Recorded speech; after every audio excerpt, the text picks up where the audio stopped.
नमस्कार साथियों, smart scholar YouTube channel में आपका स्वागत है। आज की क्लास में हम लोग संघीय विधायिका यानी फेडरल लेजिस्लेचर पर डिस्कस करेंगे।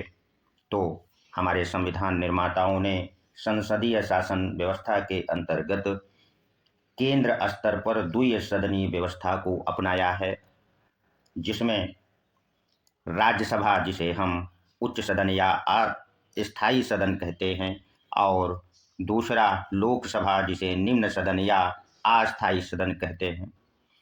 तो जो राज्यसभा है, जिसे उच्च सदन या अस्थायी सदन कहते हैं, यह राज्यों का प्रतिनिधित्व करती है तथा इसके जो सदस्य होते हैं उसका चुनाव आनुपातिक प्रतिनिधित्व और एकल संक्रमणीय मत पद्धति द्वारा अप्रत्यक्ष रूप से होता है। राज्यसभा के सदस्य चुने जाने के लिए आयु 30 वर्ष होना चाहिए तथा जो व्यक्ति सदस्य चुन लिया जाता है वह 6 वर्ष तक राज्यसभा का सदस्य रह सकता है और प्रत्येक 2 वर्ष में राज्यसभा के 1/3 सदस्य सेवानिवृत्त हो जाते हैं और इतने ही सदस्य निर्वाचित होकर के आ जाते हैं। और अब चलिए हम लोग द्वितीय सदन, जिसे लोकसभा या निम्न सदन या अस्थायी सदन कहते हैं, यह जनता का प्रतिनिधित्व करता है और इसके सदस्यों का चुनाव प्रत्यक्ष रूप से तथा जो सदस्य होते हैं उनका कार्यकाल 5 वर्ष तथा उम्र 25 वर्ष होनी चाहिए। अब हम लोग इस बात की डिस्कस कर लें कि संसद से क्या अभिप्राय है। तो संसद का तात्पर्य अर्थात पार्लियामेंट राज्यसभा, लोकसभा और राष्ट्रपति से मिल करके संसद का निर्माण होता है। अर्थात संसद के 3 अंग हैं: राज्यसभा, लोकसभा और राष्ट्रपति।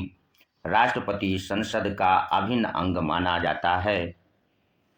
अब हमारे सामने प्रश्न उठता है कि राष्ट्रपति जो होता है वो संसद का अभिन्न अंग क्यों माना जाता है? क्योंकि कोई भी विधेयक राज्यसभा या लोकसभा से पारित होकर के जब तक राष्ट्रपति की अनुमति नहीं मिल जाती है तब तक वह कानून नहीं बन जाता, नहीं बन सकता है। इसलिए राष्ट्रपति को संसद का अभिन्न अंग माना जाता है, किंतु वह राज्यसभा या लोकसभा का सदस्य नहीं होता है। अब चलिए हम लोग राज्यसभा और लोकसभा की संरचना कैसे है इसको समझ लेते हैं। तो जो राज्यसभा है इसकी संरचना का उल्लेख अनुच्छेद 80 में किया गया है। राज्यसभा में जो अधिकतम सदस्य संख्या हो सकती है जिसका संविधान में उल्लेख किया गया है वो 250 और वर्तमान में जो सदस्य संख्या है वो 245 ही है।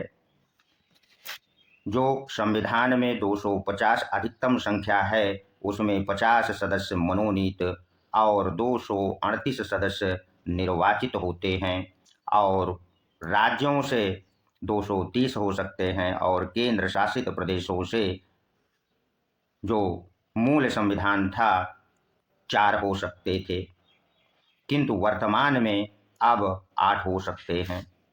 अब आइए हम लोग ये समझ लें कि जो 245 वर्तमान में राज्यसभा की संख्या है, इसमें मनोनीत होने वाले सदस्यों की संख्या 12 है, जिसे राष्ट्रपति द्वारा मनोनीत किया जाता है और जो निर्वाचित सदस्य हैं, जो राज्य एवं केंद्र शासित प्रदेशों से होते हैं, उनकी संख्या वर्तमान में 233 है।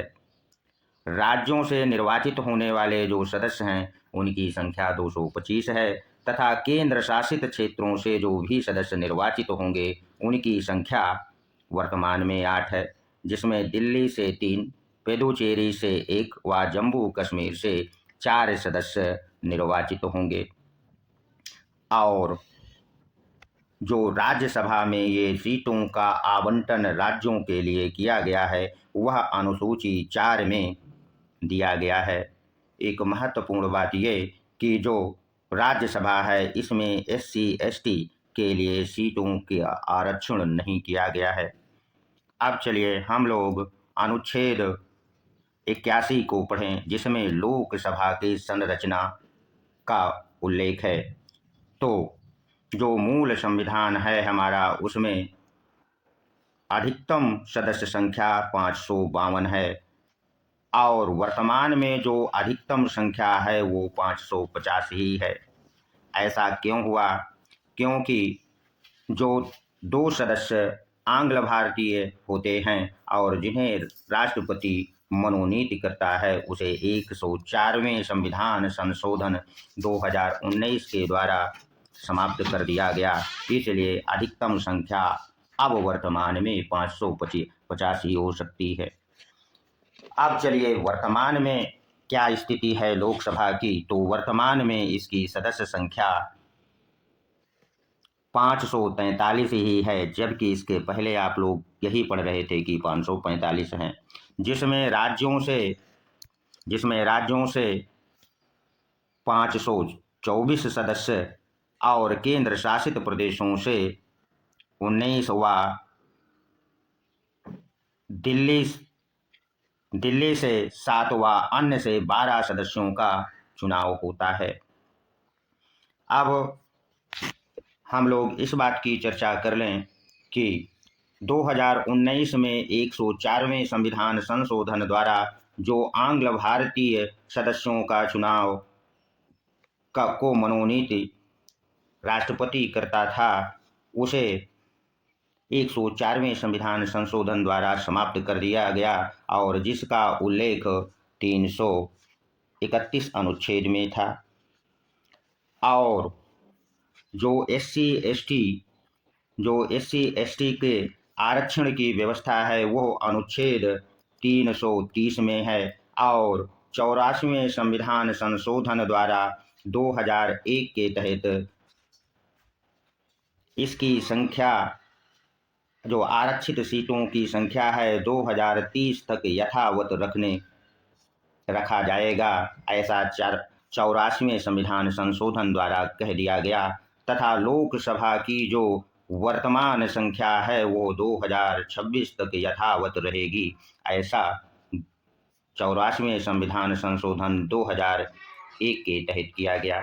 यहाँ से हम थोड़ी सी एक बात और स्पष्ट कर दें कि जो एससी और एसटी सदस्यों को आरक्षण मिला हुआ है लोकसभा में, जबकि राज्यसभा में उनको कोई आरक्षण नहीं है, तो लोकसभा में एससी को 84 और एसटी को 47 सीटों का आरक्षण प्राप्त है।